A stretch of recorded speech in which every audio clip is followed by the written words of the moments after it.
Burnout, les plantes nos meilleurs alliés. Bonjour, je suis Soraya Oulepsir, sophrologue experte du burnout. Je vous accompagne pour vous libérer du burnout naturellement. Je reviens dans la série de vidéos sur les secrets qui permettent d'éviter les médicaments et aujourd'hui je vous livre tous les secrets des plantes pour combattre le burnout et la dépression naturellement. Avant tout, je vous invite à télécharger votre cadeau de bienvenue en cliquant sur le lien sous cette vidéo. Il s'agit de mon guide des 10 fondamentaux incontournables pour se libérer du burn-out naturellement. Vous pouvez également vous abonner à ma chaîne YouTube afin de ne rater aucun de mes conseils et astuces que j'ai expérimentés pour me libérer du burn-out naturellement. Pour cette dernière vidéo de la série, je vous livre tous les secrets des plantes pour bannir les substances chimiques de votre traitement contre le burn-out. Nous savons tous aujourd'hui que les plantes sont un véritable allié de notre santé. Vous les utilisez déjà peut-être dans votre quotidien en cas de rhume ou de troubles digestifs par exemple. Eh bien sachez qu'il existe également des plantes pour réduire votre stress, votre anxiété, retrouver un sommeil réparateur ou encore pour réguler vos humeurs et stimuler votre bien-être et donc pour combattre le burn-out et même la dépression dans certains cas.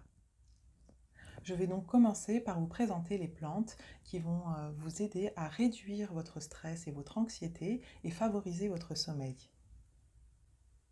La passiflore est une plante tranquillisante. Ses principes actifs sont capables de combattre votre anxiété et son effet légèrement sédatif favorise votre sommeil. La valériane est un rééquilibrant nerveux qui vous aide à lutter contre l'anxiété, la nervosité et le stress. C'est un excellent remède contre les insomnies. Il est d'ailleurs déconseillé de conduire après l'avoir consommé à cause de son effet sédatif.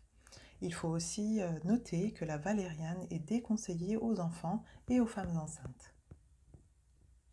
La mélisse est une cousine de la menthe, elle a une odeur légèrement citronnée et elle permet de lutter contre le stress, l'anxiété, l'angoisse et le surmenage.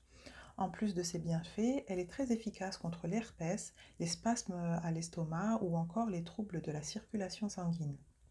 Le houblon est un calmant naturel, il apaise l'anxiété et favorise le sommeil, il stimule également l'appétit, la digestion et lutte contre les bouffées de chaleur liées à la ménopause. L'aubépine est une plante calmante et excellente pour réguler la pression artérielle. Les professionnels de santé conseillent souvent de l'associer avec le houblon pour renforcer son action sédative. L'aubépine soutient également votre fonction cardiovasculaire. Pour un meilleur résultat, je vous recommande d'associer l'aubépine, la passiflore et le houblon. Évidemment, l'utilisation de ces plantes doit se faire avec précaution car elles peuvent avoir des interactions avec les médicaments, donc prenez conseil auprès d'un professionnel de la santé. Comme évoqué, les plantes ont de réels bienfaits sur notre santé et notre bien-être si elles sont bien utilisées. Et avant de vous présenter les plantes antidépressives, il faut que vous notiez qu'il ne faut absolument pas associer plantes antidépressives et antidépresseurs de synthèse. Vous devez absolument donc faire un choix entre les deux. Le millepertuis est le plus connu, il a fait l'objet de plusieurs études. Il est d'ailleurs prescrit à la place d'antidépresseurs depuis des années dans les pays voisins. En revanche, si vous optez pour le millepertuis, il ne faut pas être sous traitement médical car il annule les effets de certains médicaments, notamment la pilule contraceptive. Je vous recommande donc vivement de demander conseil à un professionnel de santé. Des essais cliniques ont démontré que le safran avait des effets équivalents à ceux des antidépresseurs conventionnels. Certaines études indiquent même qu'il serait efficace dans les cas de dépression grave et cette plante ne présente aucun effet secondaire. En revanche, elle est déconseillée en cas de grossesse car elle peut provoquer des contractions utérines. Le griffonia renferme une concentration exceptionnelle en 5-HTP qui a un rôle immédiat sur la sérotonine, notre fameuse hormone du bonheur. Les études menées démontrent que le griffonia est comparable aux antidépresseurs médicamenteux et n'a aucun effet indésirable. Le pois mascate est traditionnellement utilisé en médecine ayurvédique pour soigner les symptômes de la maladie de Parkinson et les troubles de la libido.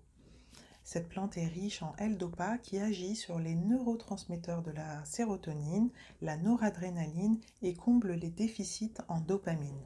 En résumé, le pois mascate booste nos fameuses hormones du bonheur et pour ne rien gâcher, il ne présente pas d'effets secondaires. Cette plante est tout de même déconseillée en cas de troubles cardiovasculaires, d'ulcères gastriques, de cancer, de grossesse et d'allaitement. La rhodiole a fait l'objet d'un certain nombre d'études qui ont révélé qu'elle agissait très efficacement contre le stress. Elle dope l'humeur en stimulant la sérotonine et la dopamine, nos hormones du bonheur encore une fois.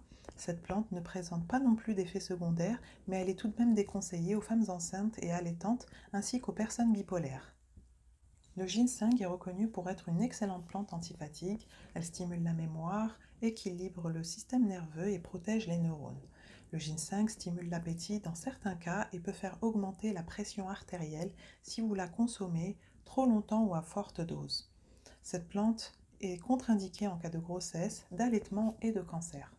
Voilà donc l'essentiel des plantes qui vont vous permettre de retrouver de la détente, du bien-être, le sommeil et vous permettre ainsi de combattre le burn-out naturellement et, comme vous l'avez vu dans certains cas, la dépression. Je pense vraiment que les plantes méritent d'être étudiées pour profiter pleinement de leurs bienfaits dans notre quotidien, mais j'insiste quand même sur le fait qu'il ne faut pas négliger leurs effets, car elles peuvent s'avérer très dangereuses en cas de surdosage ou d'interaction avec d'autres médicaments, donc demandez toujours conseil à un professionnel de la santé. Pour vous éviter les inconvénients liés au surdosage avec les plantes, vous pouvez opter pour les compléments alimentaires dont le dosage est scrupuleusement étudié. Et pour vous garantir une meilleure qualité, je vous recommande d'opter pour des compléments alimentaires à base de plantes issues de l'agriculture biologique. Voilà, j'arrive à la fin de cette série de vidéos sur les façons de combattre le burn-out naturellement, sans substances chimiques. J'espère qu'elles vous ont plu, qu'elles vous ont apporté. Dites-moi dans les commentaires ce que vous en avez pensé, si vous êtes toujours sous traitement ou si au contraire vous êtes passé aux plantes, ou si vous avez d'autres astuces, je suis curieuse de savoir. Vous pouvez aussi me poser toutes vos questions, j'y réponds toujours avec beaucoup d'intérêt. Avant de partir, je vous invite à cliquer sur le lien sous cette vidéo pour télécharger mon guide des 10 fondamentaux incontournables pour se libérer du burn-out. Pensez également à vous abonner à ma chaîne YouTube Se libérer du burn-out pour ne rater aucun de mes conseils et astuces que j'ai expérimentés. En attendant ma prochaine vidéo, n'oubliez pas que vous aussi, vous méritez d'être libre, heureuse et épanouie.